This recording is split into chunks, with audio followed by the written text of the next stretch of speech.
ప్రణాళిక రూపొందించడంలో ఉన్న శక్తి. అంటే ఏదైనా ఒక పనిని ఒక ప్రణాళికతో చేస్తే, ఇంగ్లీష్లో ప్లాన్ అంటాం. ప్లాన్ ఈజీగా ఉందా, ప్రణాళిక ఈజీగా ఉందా? ప్లానే ఈజీగా ఉంది. అర్థమైపోతుంది కదా. సరే, ప్లాన్ అనే మాట్లాడదాం. ఏ పనైనా సరే, ఏ విషయాన్నైనా సరే ఒక ప్లానింగ్తో చేయగలిగితే అందులో చాలా శక్తి ఉంది, అందులో నువ్వు చాలా సాధించవచ్చు. ప్లాన్ లేకుండా ఏ పని చేసినా దాంట్లో అంత పెద్ద రిజల్ట్స్ వచ్చే అవకాశము లేదు. కానీ ఏ పనైనా సరే ఒక ప్లానింగ్తో కనుక చేయగలిగితే, ఒక గొప్ప ప్రణాళికతో కనుక చేయగలిగితే, ఒక సరైన పద్ధతిని దాని కొరకు ఏర్పాటు చేసి ఆ దిశలో కనుక వెళ్ళగలిగితే అప్పుడు ఖచ్చితంగా దాంట్లో నువ్వు చాలా సక్సెస్ సాధించేటువంటి అవకాశము ఉంది. పవర్ ఆఫ్ ప్లానింగ్ అనే దాని మీద చాలా పుస్తకాలే ఉన్నాయి. అలాంటి పుస్తకాలంతా పెద్ద పెద్ద కంపెనీకి సంబంధించిన వాళ్ళు, సిఇఓస్, డైరెక్టర్స్, అలాంటి వాళ్ళంతా రాస్తుంటారు ఆ పుస్తకాలు. వాళ్ళు దాన్ని ఫాలో అవుతుంటారు.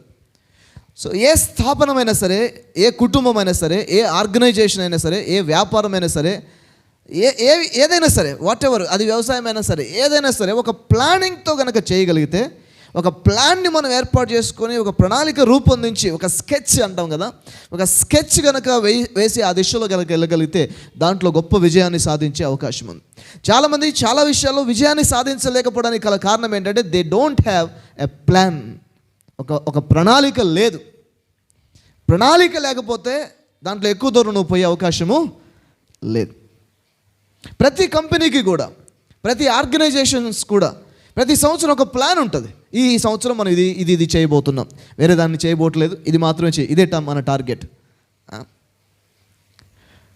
కొంతమందికి ఒక 10 years ప్లాన్ ఉంటుంది, ఒక 10 సంవత్సరాలు మనం ఇది చేయబోతున్నాం. కొంతమందికి ఒక 20 years ప్లాన్ ఉంటుంది. కొంతమందికి రిటైర్మెంట్ ప్లాన్ ఉంటుంది, అంటే రిటైర్డ్ అయ్యేసరికి నేను ఇది చేసేయాలి. ప్లాన్, గట్టిగా చెప్పండి, planning. There is a power in planning. ప్రణాళిక చేస్తున్నావంటే, ప్లాన్ చేస్తున్నావంటే దాంట్లో చాలా గొప్ప శక్తి ఉందని అర్థం. చెప్పండి, ప్రణాళికలో గొప్ప శక్తి ఉంది, ప్లానింగ్లో శక్తి ఉంది. కొంతమందికి ఏమనిపిస్తుంది అంటే జాషువా టైటస్ పాస్టర్కి సబ్జెక్ట్స్ అన్నీ అసలు ఎక్కడి నుంచి దొరుకుతాయి, ఎక్కడి నుంచి తీసుకొచ్చి ఈ ప్రసంగాలన్నీ చేస్తాడని అంటారు. బైబిల్లో ఇవన్నీ యాడున్నాయి అంటారు. అందుకనే ఫస్ట్ బైబిలే చదివించాను నేను మీకు.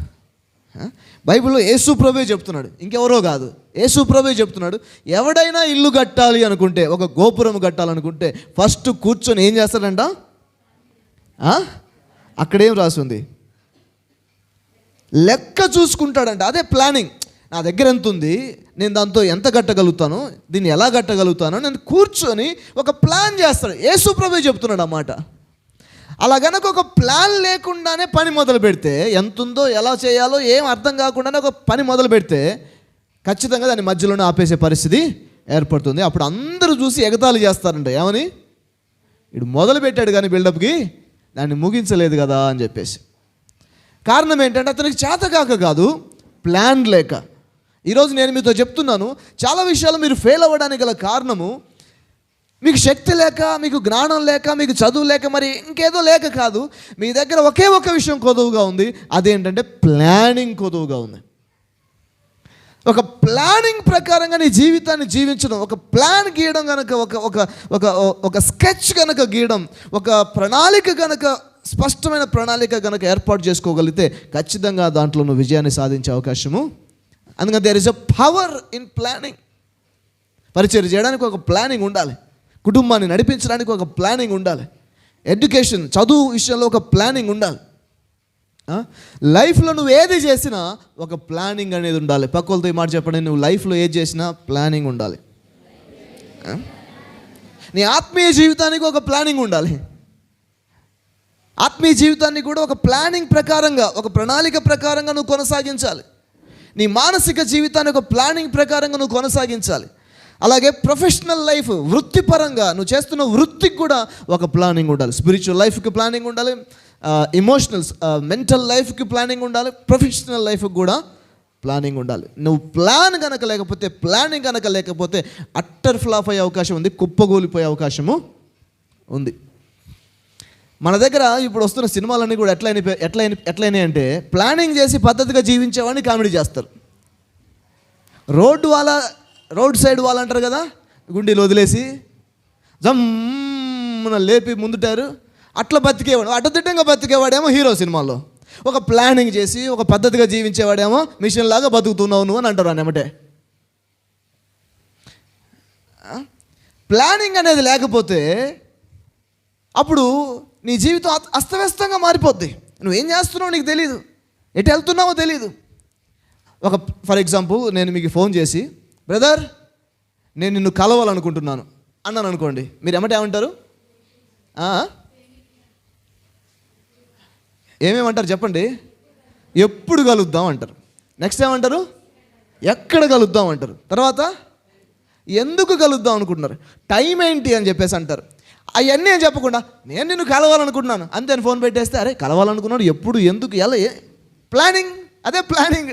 ఎక్కడ కలవాలనుకుంటున్నావు, ఎందుకు కలవాలనుకుంటున్నావు, ఎలా కలవాలనుకుంటున్నావు, ఏ ఉద్దేశంతో కలవాలనుకుంటున్నావు అనేదే ప్లానింగ్.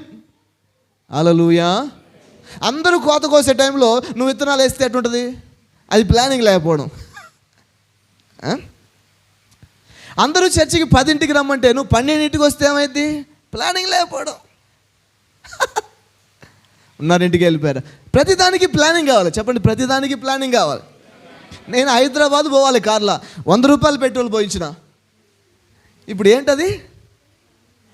విశ్వాసంతో పాస్టర్ గారు వందే ఉండి ఇంకా ఏమీ లేక, ప్రభువా దీన్ని అద్భుతం చేస్తే ఏదైనా మిరకిల్ జరిగితే తప్ప హైదరాబాద్ పోదు. కానీ దానికి ఒక ప్లానింగ్ ఉండాలి. 2000 రెడీ చేసి పెట్టుకోవాలి. సో తినడానికి ప్లాన్ చేసుకోవాలి, ఎక్కడ ఉండాలని ప్లాన్ చేసుకోవాలి.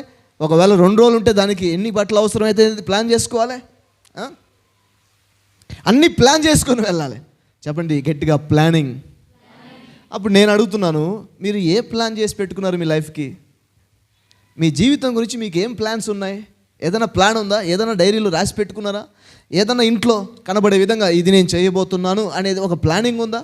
మీ కుటుంబం గురించి మీకు ఏదైనా ప్లాన్ ఉందా? మీ ఆర్థిక విషయాల గురించి, ఫైనాన్షియల్ మ్యాటర్స్ గురించి ఏదైనా ప్లాన్ ఉందా? కొంతమందికి 10,000 వచ్చినాయి అనుకోండి, ఫస్ట్ దీన్ని ఫోన్ తీసుకుందాం, మిగతా అవసరాలనే చల్తాయి. ప్లానే లేదు వాడికి. అందుకని ఫోన్ కంపెనీ వాళ్ళు కూడా ఏం చేస్తారంటే ఫైనాన్స్ ఫెసిలిటీ ఇస్తున్నారు. ఎందుకంటే మనం ఎక్కడ బోర్లో పడతాం అని చెప్పేసి ఒక ప్లాన్గా కట్టుకోవడం కోసం. కేకండి గట్టిగా, పవర్ ఆఫ్ ప్లానింగ్. సో ఏ విషయాన్నైనా ఒక ప్లాన్ ప్రకారంగా నువ్వు చేయగలిగితే ఖచ్చితంగా దాంట్లో విజయాన్ని సాధించగలుగుతావు. టెంట్ కూడా బీకాం, బ్యాక్గ్రౌండ్ కూడా బీకాం. ఎందుకని? నెక్స్ట్ ఒక ప్లాన్ ఉంది. లేకుండానే ఓడబీకండి అంటే పరిస్థితి ఏంది? ఫర్ ఎగ్జాంపుల్ ఈ టాప్ కూడా బీకండి అంటే పరిస్థితి ఏంది?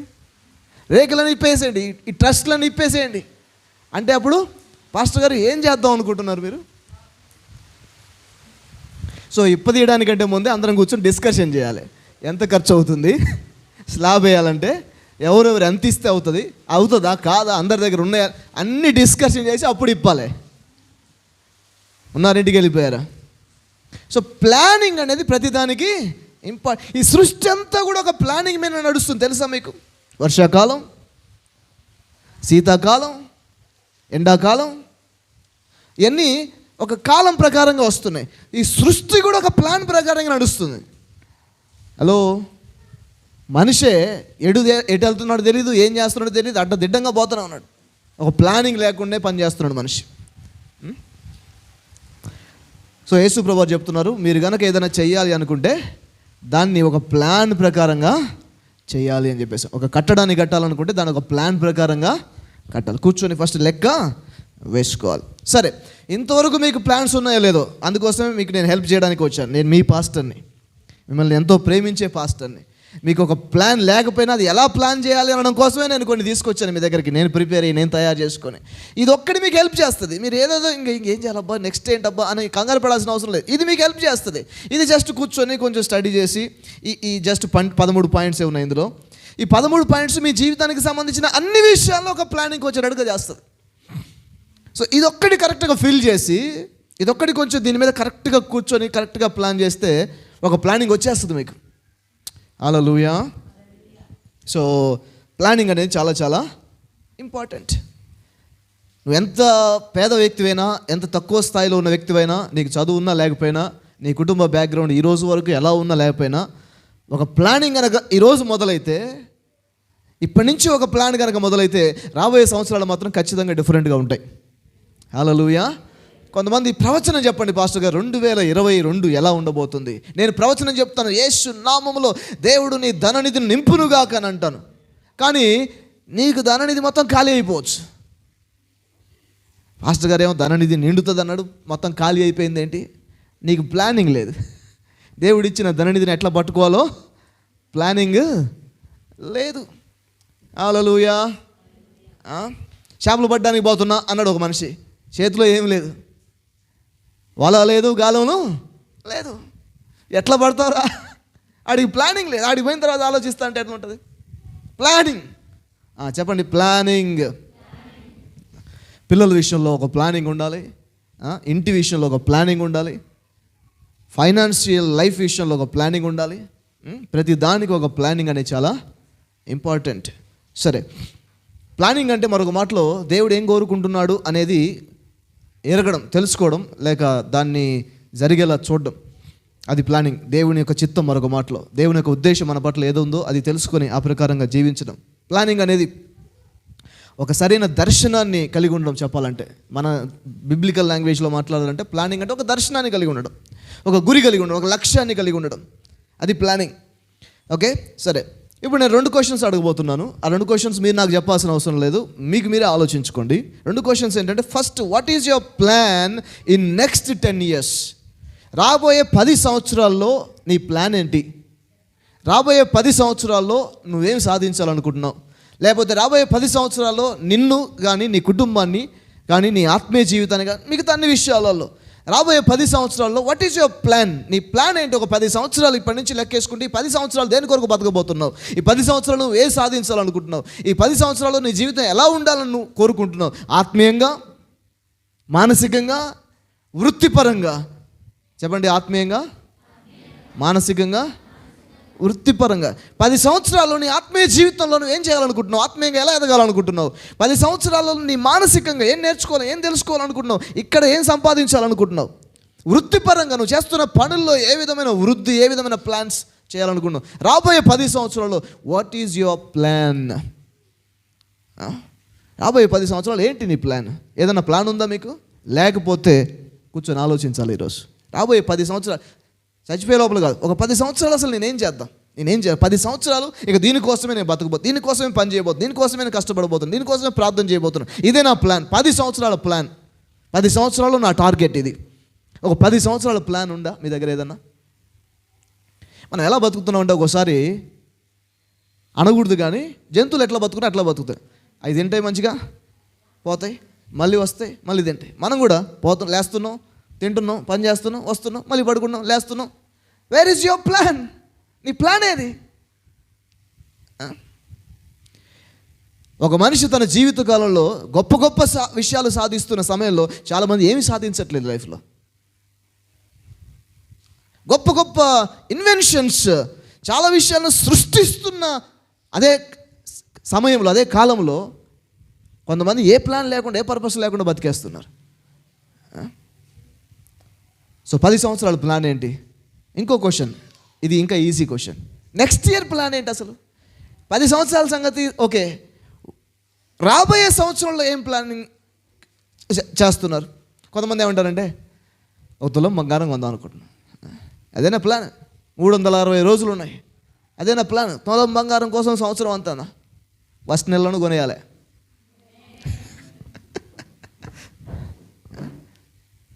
కొంతమందికి ఏ ప్లాన్ ఉండదు. కొంతమంది ఎవరైనా హస్బెండో లేకపోతే వైఫో ఏదన్నా మనం చెయ్యాలంటే ఎమ్మటే బకెట్ నీళ్ళు గుమ్మరించినట్టుగా, ఇప్పుడు బాగానే ఉందిగా, ఇప్పుడు తినట్లేదా మనం, ఇప్పుడు బతకట్లేదా, ఎందుకు పెద్ద పెద్ద విషయాలని మాట్లాడుతూ అని చెప్పేసి ఎమ్మటే బకెట్ నీళ్ళు గుమ్మరిస్తారు దాని మీద. ఏం చేయలేరు ఇంకా వాళ్ళు. ఎందుకు లేరా, తినడానికి బతికితే సరిపోద్ది. తినడానికి బతకూడదు, బతకడం కోసం తినాలంతే. కొంతమంది అంటారు, కోటి విద్యలు, చెప్పండి దేనికోసం అంట? అప్పుడు మరి ఎందుకు చర్చికి వచ్చినావు మనం? ఎందుకు వచ్చినావు? నువ్వు ఎందుకు వచ్చినావు? నేను ఎందుకు వచ్చినా? కుటి కోసం మనం అందరం వచ్చింది. కోటి విద్యలు కూటి కోసం కాదు, కోటి విద్యలు దేవుని ఉద్దేశాలు మన ద్వారా నెరవేర్చబడడం కోసం. సో నువ్వు కోటి విద్యలు నేర్చుకోవాలి, ఎందుకంటే దేవుని ఉద్దేశం ఎలాగైనా నెరవేర్చబడాలి. మనిషి అవసరం కూడు ఒకటే కాదు, గుడ్డ ఒకటే కాదు, గుడిసె ఒకటే కాదు. మనిషి అవసరాలు, ఆత్మీయ అవసరాలు ఎన్నో ఉన్నాయి మనిషికి, ఇమోషనల్ నీడ్స్ ఎన్నో ఉన్నాయి మనిషికి, ప్రొఫెషనల్ నీడ్స్ ఎన్నో ఉన్నాయి. ఒకవేళ మంచి తిండి మంచి బట్ట ఉంటే సంతోషించాలి అనుకుంటే అందరూ చాలా సంతోషంగా ఉండాలి. కానీ ఉరుకులు పరుగులు మనిషి. ఎందుకంటే మనిషికి ఆత్మీయ అవసరాలు ఉన్నాయి, ఇమోషనల్ నీడ్స్, మెంటల్ నీడ్స్ ఉన్నాయి మనిషికి. అదే సమయంలో ప్రొఫెషనల్ నీడ్స్ కూడా ఉన్నాయి. అందుకోసం ప్లానింగ్ అనేది చాలా ఇంపార్టెంట్. ఒక 10 yearsకి ఒక ప్లాన్ ఉండాలి, వితిన్ 1 yearలో ఒక ప్లాన్ ఉండాలి. ఫర్ ఎగ్జాంపుల్ ఒక 10 years ప్లాన్ అనుకోండి, 10 yearsలో నేను సాధించాలనుకున్నాను. ఆ 10 yearsని 10 వేరు సంవత్సరాలుగా డివైడ్ చేయాలి. ఈ సంవత్సరం కొంచెం, వచ్చే సంవత్సరం కొంచెం, వచ్చే సంవత్సరం కొంచెం, వచ్చే సంవత్సరం కొంచెం, ఒక్కొక్క మెట్టు 10 సంవత్సరాలు వేసరికి అది జరుగుతుంది. 10 years ప్లాన్ని బ్రేక్ చేసి 10 సంవత్సరాలు విడివిడి సంవత్సరాలకు దాన్ని పంచితే 10వ సంవత్సరానికి వచ్చేసరికి దాన్ని సాధించి అక్కడికి వెళ్ళి చేరుకోవచ్చు. హల్లెలూయా. ఒకవేళ 10 సంవత్సరాల ప్లాన్ పెద్దదైతే వేరు సంవత్సరాలుగా విభజించి ఒక్కొక్క సంవత్సరం కొంచెం, ఒక్కో సంవత్సరం కొంచెం ప్లాన్తో దాన్ని సాధించవచ్చు. గట్టిగా కేకేయండి ఒకసారి, ప్లానింగ్.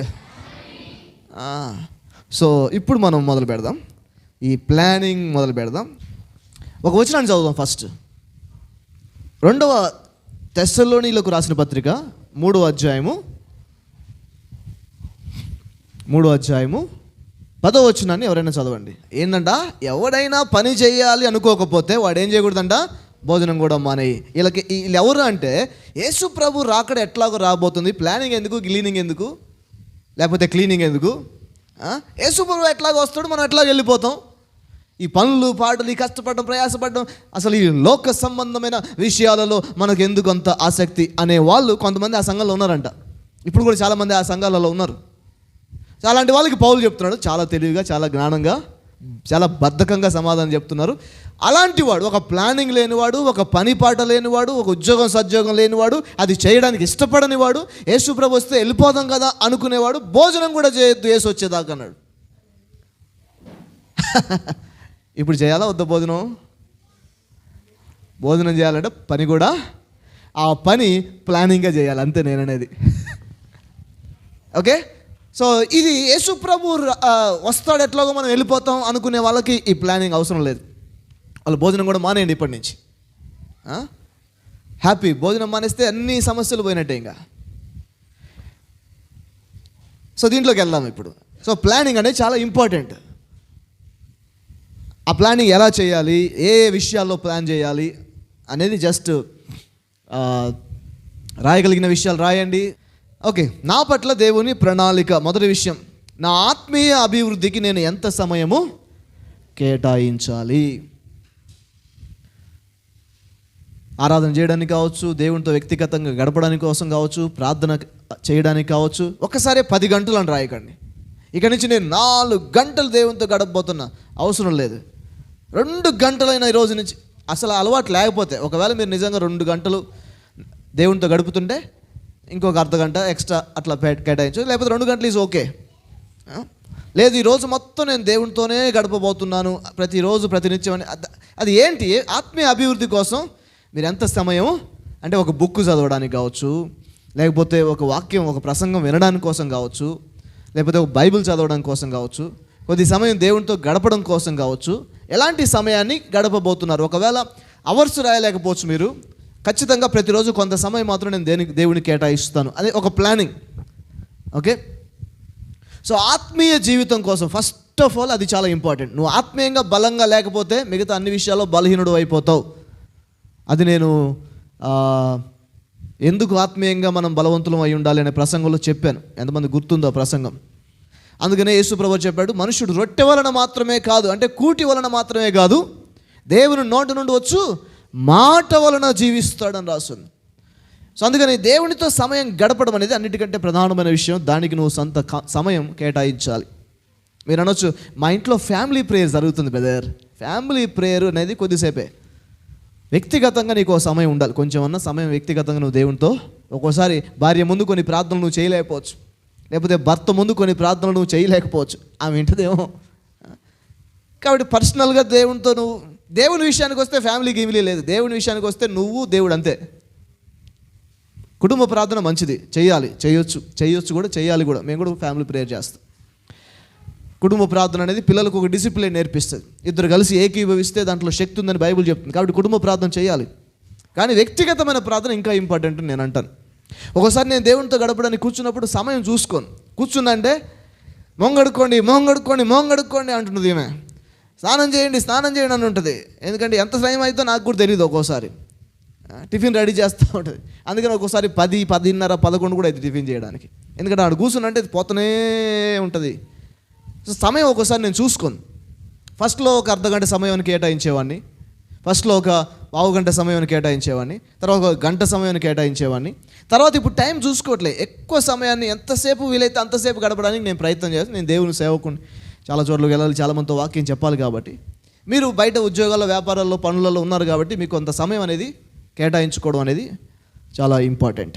ఓకే, దానికోసం మీరు ఏం చేయబోతున్నారు, ఎంత సమయం కేటాయించుకోబోతున్నారు అనేది డీటెయిల్గా వెనకాలను పుస్తకంలోనూ రాయండి. బైబిల్ చదవడానికి ఇంత సమయం, లేకపోతే ప్రార్థన చేయడానికి ఇంత సమయం, కొద్దిసేపు ఆరాధన చేయడానికి ఇంత సమయము, పాస్టర్ గారు పోయిన వారం చెప్పిన వాక్యం వినడానికి ఇంత సమయం. చర్చికి రారు ఒక ఆదివారం జనాలు, పాస్టర్ గారు ఏం చెప్పాడో అనేది కూడా తెలుసుకోవడానికి ప్రయత్నం చేయరు. ఆ యూట్యూబ్లో రెడీగా ఉంటుంది ఆ ఫ్రీ డాటా, 1.5 GB లేకపోతే 1 GB 2 GB అలా జోకులన్నీ చూసేస్తారు. కానీ పాస్టర్ గారు పోయిన వారం ఏం వాక్యం చెప్పారు, నేను రాలేదు కదా చర్చికి, విందామని మాత్రం దాన్ని కేటాయించారు సమయం. ఆ జీబీ దేవుడిచ్చిన దాన్ని వేస్ట్ చేస్తున్నారు. సో అట్లా ఒక వారం రాకపోతే వాక్యం వినడానికి, ఏం చెప్పాడో వినడానికి. సో అట్లా ఆత్మీయ అభివృద్ధి కోసం మీరు ఎంత సమయము లేకపోతే ఎలాంటి సమయాన్ని కేటాయించాలి అనుకుంటున్నారు, అదొక ప్లాన్. నెక్స్ట్ రెండో విషయం, ఈరోజు మీకు అర్థమైన కాకపోయినా కొన్ని విషయాలు మీరు రాయాలనుకున్నా రాయలేకపోయినా అది ప్రాబ్లం కాదు. జస్ట్ వినండి, ఇంటికి వెళ్ళిన తర్వాతనే మీరు డీటెయిల్గా రాయొచ్చు. రెండవ విషయం, నేను నా కుటుంబానికి ఏ విషయాలు రుణపడి ఉన్నాను. నేనేం రుణపడి ఉన్నా పాస్టర్ గారు, నేనేం రుణపడలే, ఇంకా ఎక్కువ చేస్తున్నాను నేను చేయాల్సిన దానికంటే. సో ఏ విషయాలు రుణపడి ఉన్నా మీకు తెలుసు. మీ భర్తకు మీరు ఏ విషయంలో రుణపడి ఉన్నారు, మీ పిల్లలకు మీరు ఏ విషయంలో రుణపడి ఉన్నారు, లేకపోతే పిల్లలు తల్లిదండ్రులకు ఏ విషయంలో రుణపడి ఉన్నారు. సింపుల్, ఒకవేళ థ్యాంక్ యూ అని చెప్పడం కూడా మీరు రుణపడి ఉండొచ్చు. టైం తీసుకొని థ్యాంక్ యూ అని చెప్పడం స్టార్ట్ చేయండి. సో కుటుంబ సభ్యులకి ఏ విషయాలు రుణపడి ఉన్నారు. ఫర్ ఎగ్జాంపుల్, కొంతమంది భర్త భార్యకి ఎప్పుడో ఒక వాగ్దానం చేసి ఉంటాడు, ఖచ్చితంగా నీ గోల్డ్ రింగ్ నేను ఇప్పించే తీరుతా. లేకపోతే ఆ కంకణం, దాని పేరేం పేరు, బంగారపు గాజు నీకు ఇప్పిస్తా అని ఎప్పుడో ప్రమాణం చేశాడు. బంగారపు గాజా నీకా అనకూడదు, అది మనసులో పెట్టుకోండి. రుణపడి ఉన్నారు దాన్ని, అనవసరంగా చెప్పారు కదా, ఇప్పుడు రుణపడి ఉన్నారు. లేకపోతే మీ హస్బెండ్కి మీరు ఏదో ప్రమాణం చేశారు, అది రాసి పెట్టుకోండి. అది బంగారం అని కాదు, ఏ విషయమైనా సరే, ఏ విషయాలు రుణపడి ఉన్నారు. రుణపడి విన్న విషయాలు, ఒకవేళ పెద్ద విషయం అయితే 10 సంవత్సరాల ప్లాన్, చిన్న విషయం అయితే 1 సంవత్సరంలో ప్లాన్, అది 1 సంవత్సరంలో నెరవేర్చాలి దాన్ని. సో అట్లా దాన్ని, ఫర్ ఎగ్జాంపుల్ నేను చెప్తాను ఓపెన్గా, నేను షారోన్కి ఒక విషయాన్ని రుణపడి ఉన్నాను. ఏంటంటే వైజాగ్ తీసుకుపోతా అని చెప్పిన, ఇంతవరకు తీసుకుపోలే, కానీ మనసులో ఉంది వైజాగ్, ఎందుకు వైజాగ్ ఇప్పుడు అని అనలే. నేను ఖచ్చితంగా తీసుకుపోతా, ఆమెకు కూడా నమ్మకం ఉంది, ఏదో ఒక రోజు నన్ను తీసుకుపోతా. అదొక రుణపడి ఉన్నాం, చెప్పాం కాబట్టి రుణపడి ఉన్నాం. అట్లాగే నా ఫ్యామిలీ మెంబర్స్, మా నాన్న విషయంలో, మా సిస్టర్స్ విషయంలో నేను కొన్ని విషయాలు రుణపడి ఉన్నా. నాకు తెలుసు లోపల కొన్ని ఉన్నాయి నా మనసులో, అవి ప్రమాణం చేస్తే కష్టం అయిపోద్ది, ప్రమాణం చేయలేదు, ఉంది ప్లాన్. సో అట్లా మీరు కొన్ని విషయాలు మీ కుటుంబ సభ్యులకి ఏదైనా చెయ్యాలి మనసులో అనుకున్నాం, ఏదైనా ఇవ్వాలి అనుకున్నారు, లేకపోతే ఏదో ఒక ప్లానింగ్, ఆ రుణపడి ఉన్న విషయం ఏదైతే ఉందో అది రాసి పెట్టుకోండి. ఇది చెయ్యాలి, 10 సంవత్సరాల్లోనే చేయాలి, లేకపోతే 1 సంవత్సరంలోనా చేయాలి, లేకపోతే 5 సంవత్సరాల్లో చేయాలి, లేకపోతే 2 సంవత్సరాల్లో చెయ్యాలి. పెళ్ళి కూడా ఒక ప్లానింగే, రుణం. పిల్లల్ని ఒకటి చదివిస్తా అని చెప్పడం రుణం, లేకపోతే కొడుక్కి సైకిల్ కొనిస్తాను ఒక రుణం. సో 10 సంవత్సరాల ప్లానింగ్ దానికి చేయకండి. ఎందుకంటే 10 సంవత్సరాల వయసులో 10 సంవత్సరాల తర్వాత వాడే వాళ్ళ కొడుక్కి ఇంకో సైకిల్ కొనిస్తుంటాడు. కాబట్టి ఒక సంవత్సరం ప్లానింగో లేకపోతే ఒక 6 నెలల ప్లానింగో వాటెవర్. సో ప్లానింగ్ అది వాటెవర్, అది కుటుంబానికి మనం చేద్దాము చేయాలి అనుకున్న విషయాలు. అర్థమవుతున్నాయా అందరికీ? ఏమండి ఉన్నారా, ఇంటికి వెళ్ళిపోయారా? సో మీ కుటుంబానికి మీరు ప్రమాణం చేసిన విషయాలు, లేకపోతే రుణపడి ఉన్న విషయాలు, లేకపోతే చేస్తా అన్న విషయాలు, లేకపోతే చేయాల్సిన విషయాలు. ఒక విషయంలో క్షమించాలి, దానికోసం మీరు రుణపడి ఉన్నారు. పలానా రోజు పలానా విషయంలో నేను నిన్ను క్షమించలేదు కదా, ఇదిగో ఇప్పుడు నిన్ను క్షమిస్తున్నాను, చేతులు పట్టుకుని క్షమించండి. అది కూడా ఒక రుణమే. అర్థమవుతుందా? మూడో విషయం, క్రీస్తు కొరకు నేను ఎవరిని సంపాదించాలి, ఎలా సంపాదించాలి? ఫస్ట్ ఎవరిని సంపాదించాలనుకుంటున్నారు? ఎవరిని మీరు ప్రభులోనికి నడిపించాలనుకుంటున్నారు? ఏ వ్యక్తులను ప్రభులోనికి నడిపించాలనుకుంటున్నారు? అదొక స్పష్టత ఉండాలి. ఎలా నడిపించాలనుకుంటున్నారు? ఎలా అనడానికి చాలా పద్ధతులు ఉన్నాయి, వందల పద్ధతులు ఉన్నాయి. ఒకే పద్ధతి కాదు. కొంతమంది ఏం చేస్తారంటే ఆ వ్యక్తి కొరకు ప్రార్థన చేస్తారు. ప్రభువా ఆ వ్యక్తి మిమ్మల్ని తెలుసుకోవాలి అని ఒకే విధంగా ఆ వ్యక్తి గురించి లేకపోతే ఆ కుటుంబం గురించి ప్రార్థన చేస్తూనే ఉంటారు అతను నమ్ముకునేదాకా. అదొక విధానం. ఓకే, కొంతమంది ఎంచుకునే మార్గం అది. నేను ఒక వ్యక్తి గురించి విన్నాను, రష్యాలో ఒక కుటుంబం గురించి ఒక దైవజనుడు ప్రార్థన చేశాడంట, ఆ వ్యక్తి రక్షణ పొందాలి అని చెప్పేసి. కొన్ని సంవత్సరాలు ప్రార్థన చేశాడంట. కొన్ని సంవత్సరాల తర్వాత ఆ మనిషి చర్చికి వచ్చాడు. సో అదొక విధానం, అదొక్కటే విధానం కాదు, అదొక విధానం ప్రార్థన చేయడం. కొంతమంది ఏం చేస్తారంటే డైరెక్ట్ వెళ్ళి చెప్తారు, యేసుప్రభు నీ కొరకు మరణించాడు, ప్రాణం పెట్టాడు, ఆయన ఈ పాప శాపాలు తన మీద వేసుకున్నాడు, నీకు రక్షణ అనుగ్రహించడానికి ఆయన లోకానికి వచ్చాడు అని ప్రకటించవచ్చు. ప్రకటించడం ద్వారా కొంతమంది నడిపిస్తారు. కొంతమంది ప్రకటించరు, కానీ క్రియల్లో క్రీస్తు ప్రేమను చూపిస్తారు.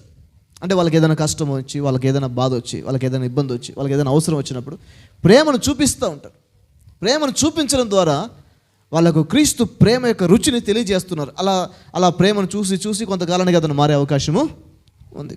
సో ప్రార్థన ద్వారా ఒక వ్యక్తిలో రక్షణ తీసుకురావచ్చు, చెప్పడం ద్వారా ఒక వ్యక్తిలో రక్షణ తీసుకురావచ్చు, క్రియలలో చూపించడం ద్వారా ప్రేమను రక్షణలోకి రాకపోవచ్చు ఒక్కోసారి. సో అలా మన దేశంలో మిషనరీస్ లాంటి వాళ్ళు చాలా గొప్ప పని చేశారు క్రీస్తు ప్రేమను క్రియల్లో చూపించడం ద్వారా. అందువల్ల మిషనరీ కాలం వరకు కూడా క్రిస్టియానిటీ అంటే చాలా గౌరవం ఉంది దేశంలో. క్రైస్తవులు చదువు బాగా చెప్తారు, క్రైస్తవులు హాస్పిటల్లో మంచిగా చూస్తారు. నేనేం కోరుకుంటున్నానంటే మళ్ళీ ఒక తరము తయారవ్వాలి, క్రీస్తు ప్రేమను క్రియల్లో చూపించేటువంటి ఒక తరము ప్రారంభం కావాలి. లోకం మీద, సమాజం మీద ఆ ప్రేమను కనబరచాలి. అది కొంచెం కొంచెంగా స్ప్రెడ్ అయ్యి అందరూ అది చేస్తున్నప్పుడు దేశమే ప్రభావితం చెందుతుంది, ఒకరిద్దరు ప్రభావితం చెందడం కాదు. కొంతమంది సాక్ష్యం చెప్పి, అంటే వాళ్ళకు దేవుడు చేసిన దాన్ని సాక్ష్యంగా చెప్పి అవతలకి దేవుని గురించి చెప్తుంటారు. సో నువ్వు ఎవరిని సంపాదించాలనుకున్నావు, ఎలా సంపాదించాలనుకుంటున్నావు? మన జీవితం ద్వారా వాళ్ళు ప్రభులోనికి రావాలని నేను కోరుకుంటాను. కానీ ఇప్పుడున్న తరంలో, ఇప్పుడున్న జనరేషన్లో అందరిలోనూ బయలుదేరాల్సింది ఏంటంటే జీవితం ద్వారా సువార్త ప్రకటించడం అనేది ఇప్పుడు ప్రారంభం కావాల్సిన ఒక తరంలో మనం ఉన్నాం. చెప్పే కాలం ఆగిపోయిందని నేను చెప్పలేను, కానీ మన జీవితం ద్వారా ప్రభు ప్రేమను, ప్రభు మంచితనాన్ని జీవించి చూపించడం ద్వారా అనేకులకు క్రీస్తుని తెలియజేయాల్సిన అవసరం మన మీద ఉంది. ఓకే, ఒకసారి ఆలోచించండి. భారతదేశంలో క్రిస్టియన్స్ అందరూ ప్రేమించేవాళ్ళు, భారతదేశంలో క్రిస్టియన్స్ అందరూ కూడా అవతల వ్యక్తికి సహాయం చేసేవాళ్ళు, పొరుగు వారి గురించి ప్రార్థన చేసేవాళ్ళు. అయితే ఎంత అద్భుతంగా ఉంటుంది చూడండి, క్రైస్తవుల మీద బయట ఉన్న అభిప్రాయం అంతా వెంబడే మారిపోద్ది. 4వ విషయం, ఏ విషయాల్లో నూతన వృద్ధి చూడాలి? ఏ విషయాల్లో నూతన వృద్ధి చూడాలి? ఫైనాన్షియల్ లైఫ్లో ఏదైనా వృద్ధి చూడాలనుకుంటున్నారా? లేకపోతే కుటుంబ విషయంలో రిలేషన్షిప్ సరిగా ఉండట్లేదు, ఊరికే భార్యాభర్తల మధ్య గొడవ జరుగుతుంది, దాంట్లో ఏమైనా మార్పులు చేర్పులు కావాలా? ఏ విషయాల్లో వృద్ధి చూడాలని, ఏ విషయాల్లో అభివృద్ధి చెందాలనుకుంటున్నారు? అది సింపుల్గా, ఏ విషయాల్లో మీరు అభివృద్ధి చెందాలనుకుంటున్నారు? ఎవరైనా ఇక్కడ కూర్చున్న వాళ్ళలో అభివృద్ధి చెందాలనుకునే వాళ్ళు ఎవరైనా ఉన్నారా? ఏ విషయాలు అభివృద్ధి చెందాలనుకుంటున్నారు? కొంతమంది జ్ఞానంలో అభివృద్ధి చెందాలి, కొంతమంది కొన్ని స్కిల్స్లో డెవలప్ చెందాలి, కొంతమంది ఆత్మీయ విషయాలు కొంతమంది డెవలప్ అవ్వాలి, కొంతమంది ఫైనాన్షియల్ లైఫ్లో డెవలప్ కావాలి, కొంతమంది క్యారెక్టర్ విషయంలో డెవలప్ కావాలి. అట్లా రకరకాల విషయాలు డెవలప్ కావాల్సిన విషయం. ఏ విషయాల్లో మీరు అభివృద్ధి చూడాలనుకుంటున్నారు, నూతన అభివృద్ధి చూడాలనుకుంటున్నారు, ఆ విషయాలు రాయండి. పర్టికులర్గా జనరల్గా రాయొద్దు. అంటే కుటుంబంలో అభివృద్ధి చెందాలి, వ్యాపారంలో అభివృద్ధి చెందాలి అని జనరల్గా రాయొద్దు, స్పెసిఫిక్గా రాయాలి. అంటే ఖచ్చితంగా పలానా విషయంలో, ఫర్ ఎగ్జాంపుల్ నాకు కోపం ఎక్కువ ఉంది, ఈ కోపాన్ని తగ్గించుకోవడంలో నేను అభివృద్ధి చెందాలి, అది స్పెసిఫిక్గా రాయాలి. నేనేమో జనరల్గా చెప్తున్నాను, మీరు స్పెసిఫిక్గా రాయాలి. లేకపోతే మీ చేతులు దురద చేతులు అనుకోండి, అంటే డబ్బులు ఉన్నాయంటే ఖర్చు పెడుతూనే ఉంటారు అనమాట, ఉండవు ఇంకా ఆగవు మీ చేతిలో. ఆ దురద చేతులకి ఆయింట్మెంట్ పూసే ప్రయత్నం, అది కూడా ఒక అభివృద్ధి. కొంతమంది చేతులు ఎట్లుంటాయంటే ఇనుములాగా అయిపోతాయి. ఇనుము అంటే అర్థమైంది, ఎవడికి రూపాయి గడ్డ ఇంత ఆగిపోద్ది. సో ఆ ఇనుము చేయి కాస్త కరిగి జోబులోకి చేయి పెట్టి కొంత తీసి ఇచ్చే విధంగా అది మారాలి. ఇనుము చేయాలి. అట్లా ఉందనుకోండి, నేను ఈ విషయంలో అభివృద్ధి చెందాలి. ఏ విషయంలో మీరు అభివృద్ధి చెందాలనుకుంటున్నారు, ఏ విషయాల్లో మీరు నూతన అభివృద్ధిని చూడాలనుకుంటున్నారు, గుర్తు తెచ్చుకొని తర్వాత రాయండి. ఇప్పుడు రాసిన ఏం లేదు, తర్వాత రాసిన ఏం లేదు. 5వ విషయం, నేను ఏ విషయాలైనా మళ్ళీ నేర్చుకోవాలా, ట్రైనింగ్ ఏదైనా చేయాలా. అది ఏ విషయాలైనా మళ్ళీ నేను నేర్చుకోవాలా అంటే, ఫర్ ఎగ్జాంపుల్ నాకు 30 సంవత్సరాలు వచ్చినాయి, పెళ్ళి అయింది, 2 పిల్లలు పుట్టిన, ఇంకెందుకు పిల్లలకి వంట వండి పెట్టుకొని భార్యకి మంచిగా భర్త కాలు బట్టి మంచిగా నొక్కితే సరిపోదు. ఇంక అంతకంటే ఏం లేదు. ఏ వయసు వచ్చినా కూడా నువ్వు కొన్ని విషయాలు మళ్ళీ నేర్చుకోవచ్చు, ఆపేయద్దు. నేను కొంతమంది లేడీస్ని చూశాను. ఒక సిస్టరు హైదరాబాద్లో ఉంది, ఆమె 3 పిల్లలు, ఆమెకి 3 పిల్లలు. ఆమెకి పెళ్ళి అయినప్పుడు జస్ట్ ఆమె ఏదో నర్సింగ్ చేసింది అనుకుంటా అమ్మాయి. దానివల్ల పెద్దగా ఉపయోగం కానీ శాలరీ కానీ పెద్దగా రావట్లేదు. సో హస్బెండ్ ఆమెను ఎంకరేజ్ చేశాడు. ఆమె ఏం చేసిందంటే నర్సింగ్లో ఇంకొక లెవెల్ చేసింది. మేబీ ఏంటది, పెళ్ళి అయిన తర్వాత ఇంకా 2 సంవత్సరాలు ఎంతో చేస్తే బీఎస్సీ నర్సింగ్ కిందకి వస్తుందంట. అది చేసింది. అది చేసి మళ్ళీ ఏదో స్పెషలైజేషన్ చేసింది అమ్మాయి. డాక్టర్ కోర్స్ ఒకటి చేసింది అమ్మాయి. తర్వాత ఇప్పుడు అమెరికా వెళ్ళే అవకాశం వచ్చింది. ప్లానింగ్ ఏంటి ఇప్పుడు, అది ప్లానింగ్. ఇప్పుడున్న నర్సులంతా ఆ పని చేయమని నేను చెప్పట్లే, మీరేం మళ్ళీ ఇది పోల్చుకోకూడదు, మళ్ళీ ప్రాబ్లం అవుతుంది. మళ్ళీ పోల్చుకోకూడదు, మీరేం చేయగలుగుతారు అనేది చూడాలి. మీరు ఏదైనా నేర్చుకోవాలి. ఇంకా డిజైనింగ్ మీద కొంతమందికి ఉంటుంది. ఆ డిజైనింగ్ కోర్సు కొన్ని అవకాశాలు ఉన్నాయి, 6 months 1 year కోర్సు, కొన్ని ఆన్లైన్లోనే కొన్ని కోర్సులు ఉన్నాయి. అదేదైనా నేర్చుకోవాలా. ఫర్ ఎగ్జాంపుల్ కొంతమంది జెంట్స్కి డిగ్రీ దాకా చదువుంటారు, ఉద్యోగం కోసం పోతే కంప్యూటర్ వస్తుందా అని అడుగుతాడు, లేకపోతే టాలీ వస్తుందా అని అంటాడు. డిగ్రీ చదివి వాడి దగ్గర టాలీయా రాదు సార్ అంటే వెళ్ళిపో. ఇంటర్ చేసినోడు టాలీ చేసినని ఉద్యోగం సంపాదిస్తారు అక్కడ. డిగ్రీ చేయది టాలీ చేయాలనేది ఇంటికి వస్తుంది. టాలీ అంతా 2 నెలలు 3 నెలలు కోర్సు, అకౌంట్స్ మీద కోర్సు. అదొక్కటి. నాకు 40 సంవత్సరాలు వచ్చినాయి, ఇప్పుడు నేను ఉద్యోగం నేను వెళ్ళి కంప్యూటర్ కోర్సు మళ్ళీ నేర్చుకోవాలా? నేర్చుకోవడానికి వయసే లేదు. చెప్పండి మాట, నేర్చుకోవడానికి వయసే లేదు. ఏం లేదు, నేర్చుకోవడానికి వయసుతో సంబంధమే లేదు. సో కొన్ని నేర్చుకోవచ్చు. చెప్పండి, కొన్ని నేర్చుకోవచ్చు. ఆడవాళ్ళు కొన్ని నేర్చుకోవచ్చు, మగవాళ్ళు కొన్ని నేర్చుకోవచ్చు, ఎప్పుడైనా నేర్చుకోవచ్చు. ఇప్పుడు షార్ట్ టర్మ్ కోర్సు చాలా ఉన్నాయి.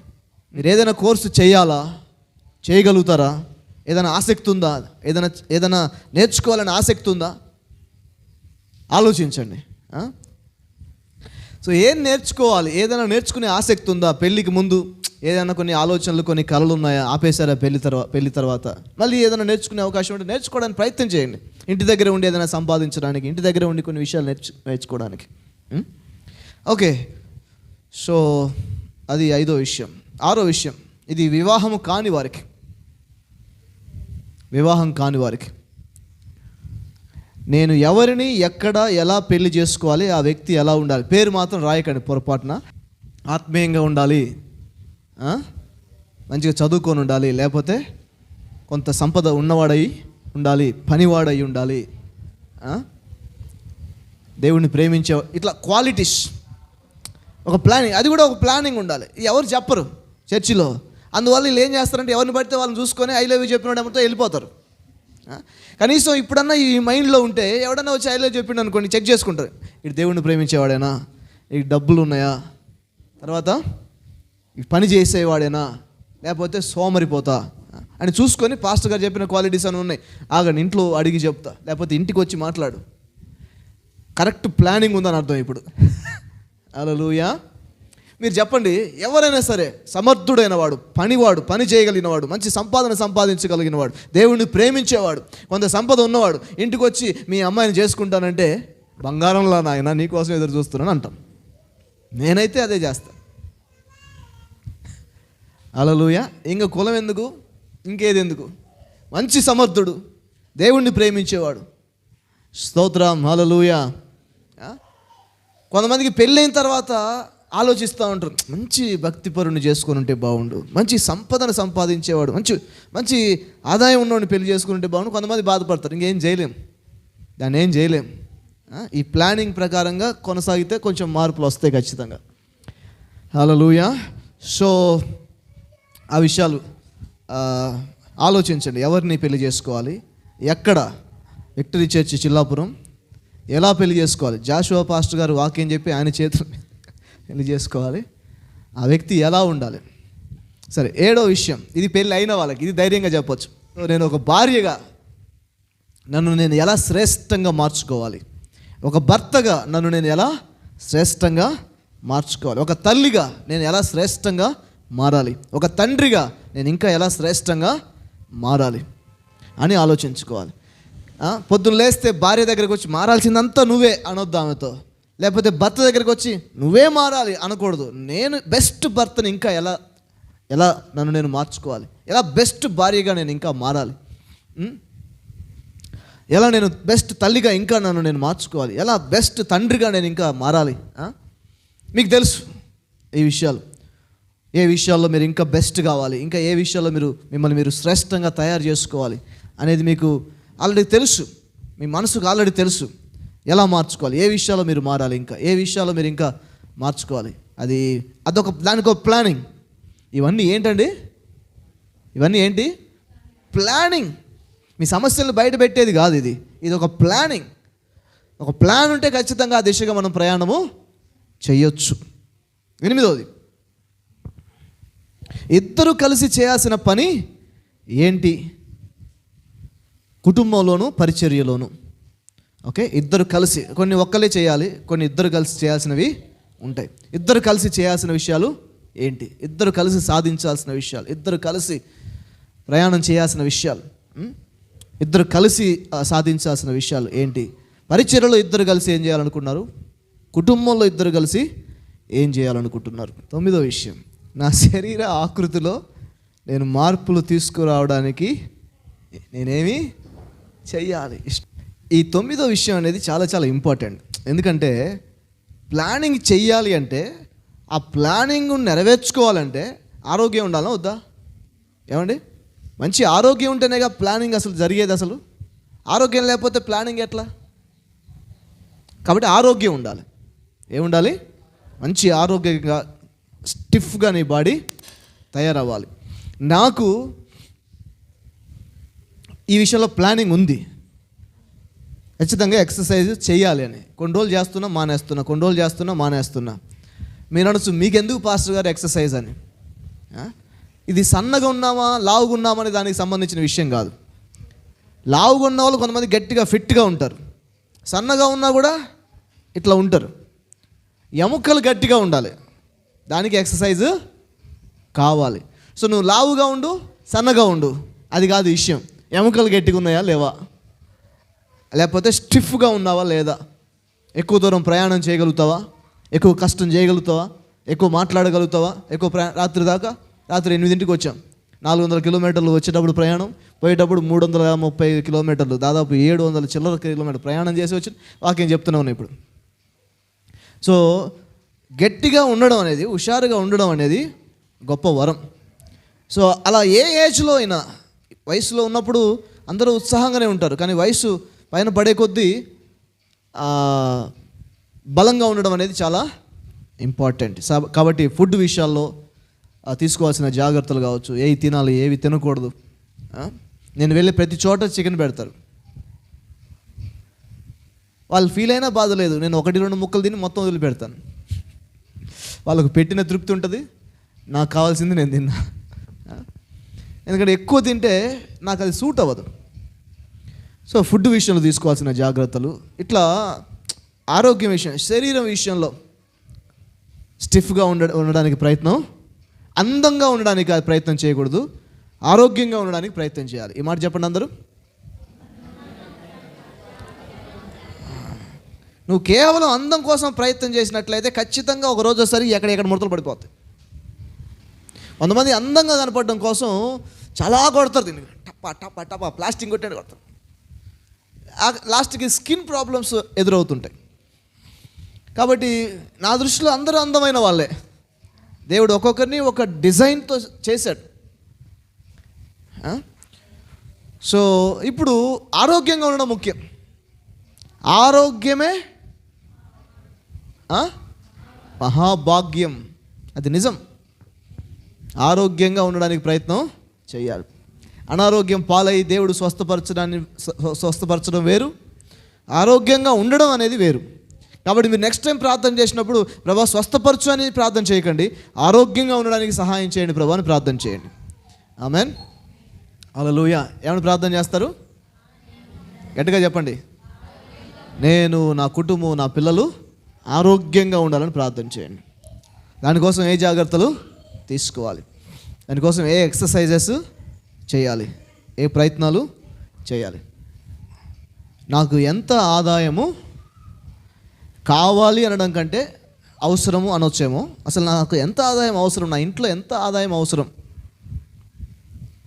ఎంత ఆదాయము అవసరం, ఎంత అవసరం పడుతుంది ఇంట్లో. కొంతమందికి వాళ్ళ ఇంటిలో ఎంత అవసరం పడుతుందో తెలియదు. ఎంత అవసరం పడుతుందో తెలిస్తేనే కదా ఎంత ఆదాయం సంపాదించాలని ఒక క్యాలిక్యులేషన్ వస్తుంది. ఎంత ఆదాయం పడుతుంది, ఎవరన్నా నెలకి ఎంత అవుతుందని ఖచ్చితంగా చెప్పగలుగుతారా? ఎంత అసలు నేను కడుతున్న ఎంత ఆదాయం నాకు అవసరం పడుతుంది ప్రతి నెల అనేది ఖచ్చితంగా ఫస్ట్ ఒక క్యాలిక్యులేషన్ మీకు ఉండాలి. ఎంత ఆదాయం నాకు అవసరం పడుతుంది అనే ఒక క్యాలిక్యులేషన్ ఉండాలి. తర్వాత ఎంత కావాలి, ఎంత అవసరం పడుతుంది, ఇంకా ఎంత కావాలి. ఫర్ ఎగ్జాంపుల్ నీకు 20,000 అవసరం పడుతుంది నెలకి, నీకు 15,000 వస్తున్నాయి, ఎంత కావాలి, ఇంకా ఎంత కావాలి, 5,000 కావాలి, ఎంత కావాలి, అదొక అవగాహనకు రావాలి. ఓకే, దాన్ని నేను ఒక చిన్న చార్ట్ గీశాను. దాంట్లో మీరు ఏం రాయాలంటే నెల ఆదాయం ఎంతో రాయాలి. ఫస్ట్ ఉంది కదా, ఇది అర్థమవుతుంది అందరికీ. ఈ ఫస్ట్ పేపర్ ఉంది కదా, ఈ ఫస్ట్ లైన్లో రాయాలి మీరు. ఈ ఫస్ట్ దాంట్లో ఇక్కడ ఫస్ట్ డబ్బాలో రాయాలి. తర్వాత డబ్బాలోనేమో వేరేది రాయాలి, అది తర్వాత చెప్తాను. ఫస్ట్ డబ్బాలో ఏం రాస్తారంటే ఇప్పుడు మీ ఆదాయం ఎంత రాయండి. సో నెల ఆదాయం ఎంత. తర్వాత దాని పక్కన ఉన్న డబ్బాలో ఎంత అవసరం పడుతుంది, ఇక మీదట ఎంత అవసరం పడుతుంది, ఇప్పుడు ఎంత వస్తుంది, ఎంత కావాలనేది పక్క డబ్బాలో రాయండి. 15,000 వస్తుంది అన్నాను కదా, ఖర్చు ఎంత అని చెప్పారు, 20,000 అన్నారు కదా, అంటే 20,000 అవసరం పడుతుంది, అది రాయాలి. దాంట్లో 15,000 పక్కన 20,000 రాయాలి. సో ఇప్పుడు ఎంత వస్తుంది, ఎంత కావాలి అనేది రాయాలి. సో ఇప్పుడు మీకు ఒక క్లారిటీ వచ్చింది, ఎంత వస్తుంది అనేది తెలిసింది, ఎంత కావాలని తెలిసింది, ఎంత కావాలనే దానికోసం ఏం చేయాలనేది ఆలోచించాలి. అర్థమవుతుందా? ఇది ఫైనాన్షియల్ ప్లానింగ్. ఈ ప్లానింగ్ లేకపోతే ఖచ్చితంగా అప్పులు అవుతాయి. ఈ ప్లానింగ్ లేకపోతే ఖచ్చితంగా ఎప్పుడు మీ ఇంట్లో సమృద్ధి ఉండదు. ఈ ప్లానింగ్ లేకపోతే ఒకవేళ ఎక్కువ ఖర్చు అవుతున్న దగ్గర కొంచెం ఖర్చు తగ్గిస్తారు, ఆదాయం వచ్చే మార్గం కనపడకపోతే కొంచెం ఖర్చు అన్న తగ్గిస్తారు. ఇప్పుడు రిలయన్స్లో ఏం చేస్తున్నారంటే ఒక 1,000 రూపాయలు నువ్వు షాపింగ్ చేసినావు అనుకోండి, 2 కూపన్లు ఇస్తారు. 1,200 మళ్ళీ వచ్చి కొంటే మీరు 500 రూపాయలు ఆఫర్ అండి. మనకు అవసరం లేకపోయినా 500 మిగులుతాయని పోయి కొంటాం. ఎక్కువ ఖర్చు పెడుతున్నాం లేదా అక్కడ. నాకు ఇస్తారు ఆ పేపర్లు, నేను తీసిపోయి ఎమ్మటే పడేస్తాను. ఎందుకంటే నాకు అవసరమని ఆల్రెడీ వెళ్ళి కొన్నాను. నేను నాకు అది చిట్టి ఎక్కువ ఇచ్చిందని మళ్ళీ నేను దాన్ని కొనడానికి ప్రయత్నం చేయలేదు, ఒకవేళ అవసరం అయితే తప్ప. సో కొంతమంది ఆఫర్స్ పెట్టారని అవసరం లేకపోయినా కొనేస్తున్నాం. అక్కడ ఏమవుతుందంటే నీ ఖర్చు పెరుగుతుంది. ఇప్పుడు 15,000 అవ్వాల్సిన ఖర్చు 20,000కు పోతుంది, 5,000 బొక్కబడుతుంది. 5,000 నీకు ఆదాయం లేదు. సో ఖర్చు అన్నా తగ్గించాలి, ఆదాయం అన్నా పెంచాలి. దాన్ని ఏం చేయాలి, దాన్ని ఎలా చేయాలి అని కూర్చొని ప్లానింగ్ చేయండి. భర్త ఒకవేళ 15,000 వేస్తున్నాడు అనుకోండి, భార్య ఇంటి దగ్గర ఉండి 5,000 ఎట్లా సంపాదించాలని ప్లాన్ అన్నా చేయాలి. ఉన్నారు ఇంటికి వెళ్ళిపోయారా, అమ్మ పాస్టర్ నాకు 5,000 పెట్టిండా, మంచిగా భర్త తెస్తే తిని కూర్చుందాం అనుకుంటున్నారు. మళ్ళీ అది లేదు ఇది లేదని కంప్లైంట్ ఒకటి, అది అట్లేదు ఇది అట్లేదు కంప్లైంట్. నేను పోతాం మా పుట్టింటికి. 4 రోజుల తర్వాత తరిమేస్తారు వాళ్ళు కూడా. నేను నీ భర్త గాడికి నువ్వు నా కాడ వచ్చి ఏడిస్తే ఎట్లా. So better plan. ఏం చేయాలి, గట్టిగా చెప్పండి, ఏం చేయాలి, ప్లాన్ చేయాలి. తర్వాత సో ఫస్ట్ ఆదాయం రాశారు కదా, 15,000 ఆదాయం వస్తుందని రాశారు, ఎంత కావాలని రాశారు. ఖర్చు సెకండ్ లైన్లో నెల ఖర్చు ఎంత వస్తుంది, 15,000 పెడుతున్నారా, రియల్గా రాయండి. ఓకే, ఎంత ఖర్చు పెడుతున్నారు, ఎంత ఆదాయం వస్తుంది, ఎంత ఖర్చు పెడుతున్నారు. 15,000 కింద రాయాలి మీరు ఎంత ఖర్చు పెడుతున్నారు అనేది. నెక్స్ట్ లైన్లో ఏం రాయాలంటే ఎంత ఖర్చు పెట్టాలి అని రాయాలి. అర్థమైందా? పైన ఆదాయం ఎంత వస్తుందని చెప్పాం, ఫస్ట్ 15,000 వస్తుందని చెప్పినాం కదా. ఖర్చు ఎంత పెడుతున్నాం, 15,000 పెడుతున్నాం అనుకోండి. దాన్ని ఏం చేయాలి, ఎంత ఖర్చు పెట్టాలి ఇక మీదట. ఒక 12,000 పెడదాం, లేకపోతే ఒక 10,000 పెడదాం.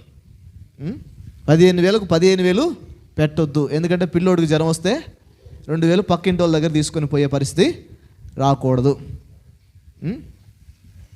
సో ఎంత ఖర్చు అవుతుంది, ఎంత ఖర్చు అవ్వాలి, ఎంత ఖర్చు చెయ్యాలి.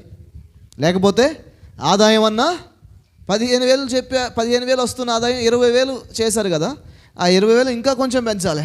20,000 కాదు 30,000, 30,000 కాదు 40,000, 40,000 కదా కాదు 50,000. మీరు ధైర్యంగా ఇక మీదట రావాల్సిన ఆదాయం మినిమం 50,000 రాయగలగాలి. సో ఎంత ఆదాయం ఇప్పుడు వస్తుంది, ఎంత ఆదాయం ఇక మీదట కావాలి, ఎంత ఖర్చు ఇప్పుడు చేస్తున్నారు, ఎంత ఖర్చు చేయాల్సిన అవసరం ఉంది, ఎంత ఖర్చు తగ్గించాలి, అదొక ప్లానింగ్ ఉండాలి. లాస్ట్ నెలకి ఇవ్వడం, దేవునికి ఇచ్చేది కావచ్చు, ఇతరులకు మనం చేసే సహాయం కావచ్చు, పేదవారికి మనం చేసే సహాయం కావచ్చు, దేవుని రాజ్యం కోసం విక్టరీస్ చర్చికి మీరు ఇచ్చేటువంటిది కావచ్చు. ఎంత ఇస్తున్నారు ఫస్ట్ బ్రాకెట్లో రాయండి, ఎంత ఇవ్వాలనుకుంటున్నారని కూడా ఫస్ట్ బ్రాకెట్లో రాయండి. సో మీరు ఇచ్చేది దేవునికి ఏదో విధంగా ఉపయోగపడుతుంది, దేవుని పరిచర్యకి ఏదో విధంగా ఉపయోగపడుతుంది. మీకు తెలియకుండానే నేను ఎంతో ఇస్తున్నా బయట, ఎంతోమంది పేదవాళ్ళకి కావచ్చు, సేవకులు కావచ్చు అని చెప్పాల్సిన అవసరం కూడా లేదు, వాటికి లెక్క చూపించాల్సిన అవసరం కూడా లేదు. మీకు ఒక క్లారిటీ ఉండాలి, నేను దేవునికి ఎంత ఇస్తున్నాను, మీకు అది దేవునికి సంబంధించిన నేను ఎంత ఇస్తున్నాను, ఎంత ఇవ్వాల్సిన అవసరము ఉంది, అదొక ప్లానింగ్. ఓకే సరే, 11వ విషయం, సంతోషంగా గడపడానికి లేక ఆటల కోసం, ఔత్సాహం కోసం నేను ఎంత సమయము కేటాయించాలి. కొంతమంది ఈ జీవితం అనే ప్రయాణంలో అలుపెరగని రిక్షా వాళ్ళలాగా తొక్కుతూనే ఉంటారు అనమాట. ఎక్కడ ఆగరు, రిలాక్స్ అవ్వరు, రెస్ట్ తీసుకోరు, రక్తం అంతా పోయి ఎముకలన్నీ అరిగిపోయేదాకా తొక్కుతారు ఆ రిక్షాని. అట్లా కాకుండా రెస్ట్ అండ్ రిలాక్సేషన్ అనేది చాలా ఇంపార్టెంట్. అప్పుడప్పుడు కొంచెం ఆగి కొంచెం రెస్ట్ తీసుకోవడం, కొంచెం కుటుంబంతో సంతోషంగా గడపడం, ఏటన్నా అట్లా బయటికి వెళ్ళడం, ఔత్సాహికమైన జీవితం కోసం కొంచెం ఆటలు ఆడడం, పిల్లలతో కావచ్చు, తోటి వాళ్ళతో కావచ్చు, కొంచెం సంతోషంగా గడపడం, ఎంటర్టైన్మెంట్ అది లైఫ్లో ఒక పార్ట్. సంతోషంగా నవ్వడం, కొంతమంది నవ్వడానికి కూడా భయపడుతారు, అదేందో నాకు అర్థం కాదు. నవ్వడానికి ఏంటి ప్రాబ్లం? నవ్వితే అంటే శరీరంలో ప్రతి నరము యాక్టివ్ అవుతుందంట, తెలుసా మీకు? ప్రతి నరము యాక్టివ్, ఎక్కడన్నా రక్తం గడ్డగట్టకపోయినా కూడా ఆ నవ్వులో ఆ గడ్డ కరిగిపోద్ది. అర్థమవుతుందండి? బ్లడ్ ఫ్లో మంచిగా జరుగుతుంది నవ్వితే. ఈ విషయం విక్టరీ చర్చిలో నేను చెప్తున్నాను, కానీ డాక్టర్స్ ఆల్రెడీ చెప్తున్నారు. వాళ్ళు పొద్దున్నే లాఫింగ్ ఎక్సర్సైజ్ అని గ్రౌండ్కి వెళ్ళి అని నవ్వుతూ ఉంటారు. ఏంట్రా పిచ్చోళ్ళు అనుకుంటా, పిచ్చోళ్ళు కాదు వాళ్ళు, డాక్టర్స్. వాళ్ళు నవ్వుతున్నారు పొద్దున్నే గ్రౌండ్కి వెళ్ళి. వాళ్ళకి ఏంటంటే నవ్వితే నరాలన్నీ యాక్టివ్ అవుతాయి, బ్లడ్ మంచిగా ఫ్లో అవుతుంది బాడీలో అని తెలుసు వాళ్ళకి. ఎక్కడన్నా చిన్న చిన్న కణుతులు, చిన్న చిన్న గడ్డలు, ఎక్కడన్నా రక్తం చిన్నగా క్లాట్ అవ్వడం, అవి కూడా కరిగిపోతాయని తెలుసు వాళ్ళకి, అందుకే నవ్వుతున్నారు వాళ్ళు. మనోళ్ళేమో ఏడవడం బాగా నేర్చుకున్నారు, కానీ నవ్వడం నేర్చుకోలేదు. చర్చిలో ఏడవడం నేర్పించారు కానీ నవ్వడం ఎవరు? సో అట్లా కుటుంబంతో కొద్దిసేపు కూర్చొని నవ్వడం కావచ్చు, కొంచెం స్పోర్ట్స్ గేమ్స్ ఆడడం కావచ్చు, ఔత్సాహికమైన జీవితానికి కొంచెం సమయము నెలకు ఒకసారో 2 వారాలకు ఒకసారో లేకపోతే సెకండ్ సాటర్డే ఏదో ఒక రోజు అట్లా ఈసారి బయటికి వెళ్దాంపా, ఈరోజు ఇటు వెళ్దాంపా అని కొంచెం సమయము పర్సనల్గా గడపడానికి సమయం కేటాయించాలి. అది కూడా ఒక పార్ట్ లైఫ్లో, జీవితంలో అది కూడా ఒక భాగం. అర్థమవుతుందా? సో ఎంజాయ్ చేయడానికి, సంతోషంగా ఉండడానికి వయసుకు సంబంధం లేదు. ఏ వయసులో అయినా సంతోషంగా ఉండొచ్చు. మనమైన పిల్లలమా అనకూడదు. వాస్తవానికి పిల్లల్లాగానే యాక్టివ్గా ఉండాలి. అందుకోసమే ఇట్లాంటి కొన్ని యాక్టివిటీస్ అవసరం. ఓకే, నెక్స్ట్ విషయం, ఇంకా నేను ఏ విషయాల్లో నైపుణ్యము సంపాదించాలి? స్పోర్ట్సా, లేకపోతే మ్యూజికా, లేకపోతే ఏదైనా చదువుకోవాలా, ఏదైనా నేర్చుకోవాలా? ఏ విషయాల్లో నేను నిర్లక్ష్యంగా ఉన్నాను, లేజీగా ఉన్నాను? నేర్చుకోవాల్సిన, నైపుణ్యం సంపాదించాల్సిన విషయాలు. కొంతమంది ఈ బార్బర్ షాపు, ఈ నెత్తి కట్ చేసే షాపులు ఉంటాయి కదా, ఒకసారి పోయినా నేను ముఖం చూస్తేనే నాకు డౌట్ వచ్చింది, వీడికి సరిగ్గా కట్ చేసేటట్టు రాదని చెప్పేసి. సార్ తగ్గించాలా, కొంచెం కట్ చేయాలా అన్నాడు. నేను ఎండాకాలం కదా తగ్గి అన్నా, మొత్తం కొట్టేసిపాడు, మొత్తం బోడ చేశాడు. ఇక్కడ కొంచెం ఉంచిండు. నేను ఎట్లా ముఖం చూపించుకోవాలి చర్చిలో పోయి? పాస్టర్ గారు నేను లేటెస్ట్ కొట్టించిండు అనుకుంటారేమో, నాకు చాలా బాధ అనిపించింది. ఆ మెసేజ్లు ఇప్పటికీ యూట్యూబ్లో ఉన్నాయి. ఇక్కడ కొంచెమే కనపడుతుంది, మొత్తం సైడ్ మొత్తం ఆర్మీ కటింగ్ కొట్టాడు. ఆయనకి నైపుణ్యం లేని బార్బర్. సో అట్లా కొంతమంది పని చేస్తుంటారు, వాళ్ళ ఫీల్డ్లో వాళ్ళు ఉంటారు, కానీ నైపుణ్యం ఉండదు. ఒకసారి నాగేని గోడ కాంపౌండ్ కట్టడానికి పిలిచినాం. దాదాపు ఒక్క మేస్త్రికి 10 మంది దాకా మనుషులను పనిచేసినాం. రాయి అందుకో, సిమెంట్ అందుకో, అందరినీ. సో గోడ కట్టాడు. ఆ గోడ ఒక పక్కన చూస్తే ఇట్ట వంగుంది. మొత్తం అయిపోయిన తర్వాత ఒక సిస్టర్ చూసి, నాగయ్య కొంచెం తూకం వేసి చూడు, అది వంగినట్టుంది అనేసరికి ఆడ ఇసిరేసి సమ్మన పోయిండు. ఆగాని నేను తెలుసుకొచ్చింది. మళ్ళీ మీరందరూ వెళ్ళిపోండి, నేను గోడను కూల్చేసి మళ్ళీ నేను మొదటి నుంచి కడతా అంటే కోపం వచ్చింది అందరికీ. ఇంతమంది పని చేసి రోజు మొత్తం పని చేయించి మా చేత అది వంకరగా కట్టి దాన్ని మళ్ళీ కూలుస్తూ ఉంటాడు. మళ్ళీ ఎట్లా కడతాడు ఈ మనిషి? సిమెంట్ యాడ్ నుంచి వస్తుంది, ఇసుక యాడ్ నుంచి వస్తుంది.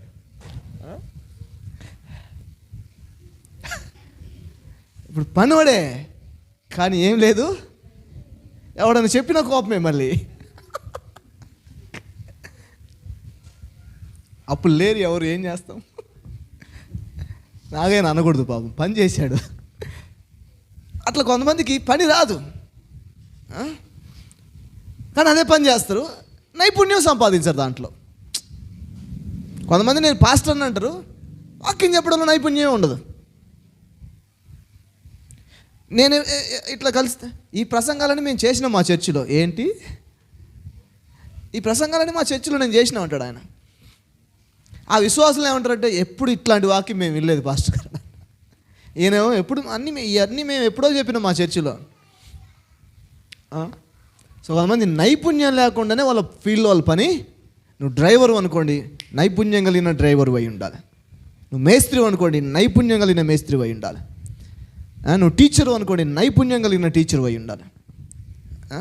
నువ్వు ఏ పని అయితే చేస్తున్నావో దాంట్లో నైపుణ్యం కలిగిన వాడు అయి ఉండాలి. నీకు ఎవడు తప్పులు ఏంది ఇట్లా చేసినావు అనేటట్టుగా ఉండకూడదు, అది నైపుణ్యం ఉండాలి దాంట్లో.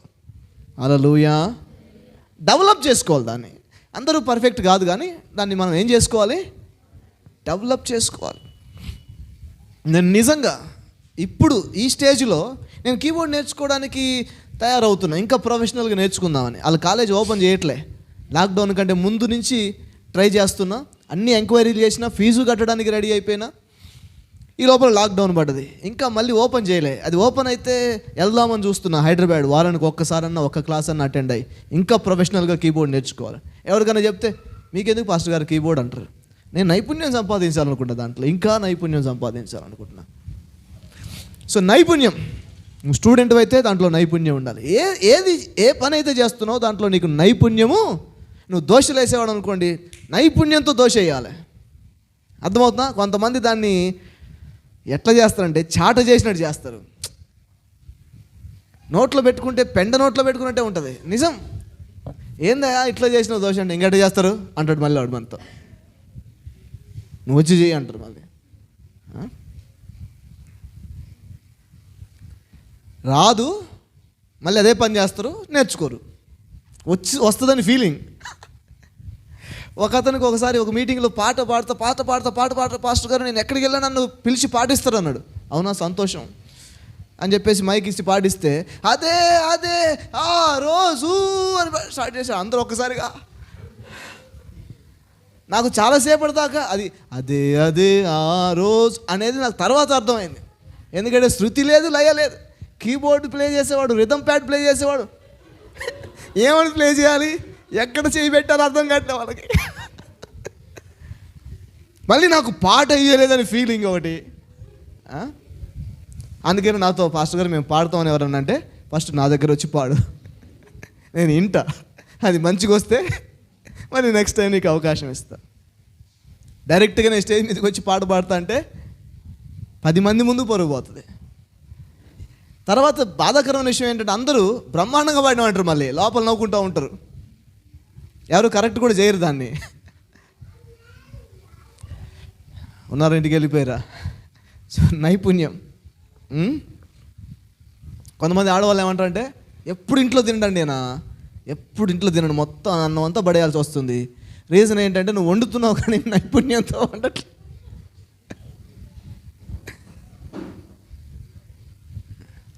నైపుణ్యంతో. సరే, లాస్ట్ 13వ విషయం చెప్పి క్లోజ్ చేద్దాం. నా కుటుంబానికి నా వృత్తికి నేను ఎలా లెక్క అప్పచెప్పాలి అంటే, how will you be accountable to your family and to your profession. నీ కుటుంబానికి కావచ్చు, నీ పనికి కావచ్చు, నువ్వు ఎలా బాధ్యత కలిగిన వ్యక్తిగా నిర్వహించాలి, అకౌంటబుల్గా ఎలా ఉండాలి అంటే కొన్ని విషయాలు షేర్ చేసుకోగలగాలి. కుటుంబంలో జరుగుతున్న విషయాలకి, వ్యాపారంలో, వృత్తిలో జరుగుతున్న విషయాలకి ఎలా లెక్క అంటే, నేనేం చెప్పడానికి ప్రయత్నం చేస్తున్నాను అంటే, కుటుంబానికి నువ్వు ఎలా నమ్మకంగా ఉండాలనుకుంటున్నావు, నీ వృత్తికి నువ్వు ఎలా నమ్మకంగా ఉండాలనుకుంటున్నావు. అది కుటుంబానికి మనం నమ్మకంగా ఉండాలి, వృత్తికి నమ్మకంగా ఉండాలి. వృత్తికి నమ్మకంగా ఉండాలి. మనం చేస్తున్న ఏ పని అయితే ఉందో ఆ పనిలో వృత్తిలో నమ్మకంగా ఉండాలి. అకౌంటబిలిటీ, బాధ్యత కలిగి ఉండాలి. అక్కడ ఫర్ ఎగ్జాంపుల్ ఒక 10 మంది కూలోళ్ళు తీసుకొని నువ్వు పొలానికి వెళ్ళినావు. ఆ పొలంలో వాళ్ళంతా పని చేస్తున్నారు, నువ్వు గట్టును కూర్చుకొని ఫోన్ చూస్తూ కూర్చున్నావు అనుకోండి, వాళ్ళు ఏం చేస్తారు, సరిగ్గా పని చేయరు. You must be accountable. నీ పని అది. వాళ్ళు ఏం చేస్తున్నారు, ఎలా చేస్తున్నారు అనేది చూస్తూ ఉండాలి. ఫోన్ చూస్తూ పక్కన కూర్చుంటే ఆ పని సరిగ్గా జరగదు. సో నీ పనిలో నువ్వు అలా బాధ్యత కలిగిన వ్యక్తిగా వ్యవహరించాల్సిన అవసరము ఉంది. అలాగే నీ కుటుంబం విషయంలో కూడా నువ్వు బాధ్యత వ్యవహరించాల్సిన అవసరము, నీ భార్య విషయంలో, నీ పిల్లల విషయంలో, నీ భర్త విషయంలో బాధ్యత వహించాల్సిన అవసరము, నీ ఇంటి విషయంలో. కొంతమంది ఇళ్ళకి వెళ్ళాం అనుకోండి, ఆడబడి ఉంటాయి, 2-3 రోజులు అంట్లు కూడా మంచం కింద దోషి ఉంటారు. బాధ్యతే తీసుకోరు కొంతమంది. సో నీ ఇంటి విషయంలో నువ్వు బాధ్యత తీసుకోవాలి.